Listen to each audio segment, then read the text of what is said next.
வணக்கம் நண்பர்களே. விஜயா சிந்தாமணி முன்னாடியே மீனா ரொம்ப ரொம்ப அசிங்கப்படுத்துறாங்க. மனோஜ், விஜயா இந்த 2 பேருக்குமே பெரிய ஷாக்கிங்கான இன்ஃபர்மேஷன் வெயிட்டிங்கில் இருக்குது. மக்கள் எகெயின் மீனா ப்ரூவ் பண்ணிட்டாங்க. விஜயாக்கு என்ன பனிஷ்மெண்ட் கிடைக்குது, முத்து மாஸ்க் அமைச்சிட்டு இருக்கான்.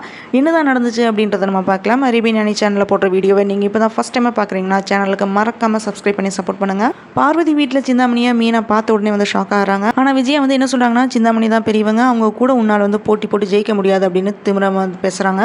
அதுக்கு மீனா அப்படி சொல்லாதீங்க அத்தை, ஏன் மருமக ஜெயிப்பா அப்படின்னு சொல்லுங்க அப்படின்னு சொல்கிறா. ஆனால் விஜயா ஆஸ் யூஷுவலாக மீனா அசிங்கப்படுத்திட்டே இருக்காங்க. விஜயா பேசுகிறத கேட்டு சிந்தாமணி சந்தோஷப்படுறாங்க. மீனாவோட கொட்டத்தை நான் அடக்கிறேன் அப்படின்னு சொல்கிறாங்க. மீனாவோட பிஸ்னஸில் க்ரோ பண்ண முடியாமல் நான் செய்வேன் அப்படின்னு விஜயாட்ட சபதம் போடுறாங்க. அதையும் பார்க்கலாம் அப்படின்ட்டு மீனா சொல்லிட்டு வீட்டுக்கு வராங்க. அப்போ தான் பார்வதிக்கு சிந்தாமணியோட பிளானே புரியுது. மீனாவை பழி வாங்கணும் அப்படின்ட்டு இந்த சிந்தாமணி விஜயாவோட டான்ஸ் கிளாஸில் ஜாயின் பண்ணியிருக்காங்க அப்படின்னு புரிஞ்சுக்கிறாங்க. பார்வதிக்கு புரிஞ்ச விஷயத்த கூட விஜயாவுக்கு கொஞ்சம் கூட புரியவே இல்லை. விஜயா என்ன சொன்னாலுமே மீனா தான் குக் பண்ணி கொடுக்குறாங்க. மீனா பற்றி கொஞ்சம் கூட விஜயா புரிஞ்சுக்காமல் இருக்காங்க. விஜயா மீனாவை இவ்வளோ அசிங்கப்படுறதுக்கு அப்புறமும் மீனா டிஃப்ரெண்ட் வெரைட்டியில் குக் பண்ணி வச்சுருக்காங்க. எல்லாருமே சாப்பிட உட்காரும்போது ரவி பீஸா ஒன்று வாங்கிட்டு வரான். அந்த பீஸாவை எல்லாருமே விஜயா மனோஜ் முன்னாடி ருசிச்சு சாப்பிட்டுட்டு இருக்காங்க. ரவி விஜயாவுக்கு கொடுக்குறான். அப்போ முத்து என்ன சொல்கிறான்னா, அவங்க டயட்டில் இருக்காங்க, இதெல்லாம் சாப்பிட மாட்டாங்க அப்படின்னு ஏற்றி விடுறான்.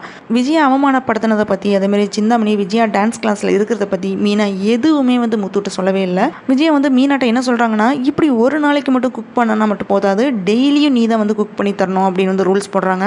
அதுக்கு மீனா என்ன சொல்கிறாங்கன்னா, எனக்கு ஒரு நாள் ஆர்டர் இருக்குது, அன்னைக்கு மட்டும் என்னால் குக் பண்ண முடியாது அப்படின்னு சொல்லிட்டு இருக்கும்போது அதுக்கு மனோஜ் என்ன சொல்கிறான்னா, எங்கிட்ட பணம் வாங்கியிருக்கீங்கல்ல, எனக்கு குக் பண்ணி கொடுத்து தான் ஆகணும் அப்படின்னு சொல்கிறான். அதெல்லாம் முடியாதுடா, வேணும்னா குக் பண்ணி சாப்பிடு அப்படின்னு முத்து திட்டுறான். நைட்டில் எல்லாருமே தூங்கிட்டு இருக்கும்போது மனோஜுக்கும் விஜயாவுக்கும் வயிறு சரியில்லாமல் போயிடுது.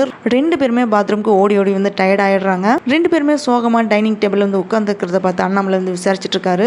இப்படி தான் இன்னைக்கு எபிசோட் முடிஞ்சிருக்கு. எல்லாமே செஞ்சு கொடுத்து இப்படி குத்தம் சொல்லிட்டே இருந்தால் இவங்களுக்கு இந்த நிலைமை தான் வரும். டயட்டிஷியன் என்ன ஃபுட்டு கொடுத்தாங்களோ தெரியல. விஜயா இதுக்கும் மீனா தான் காரணம் அப்படின்னு திட்ட போகிறாங்க. என்னாகும் அப்படின்றத நம்ம பார்க்கலாம். இந்த வீடியோ பிடிச்சிருந்தனா லைக் பண்ணுங்கள், ஷேர் பண்ணுங்கள், சப்ஸ்கிரைப் பண்ணி சப்போர்ட் பண்ணுங்கள்.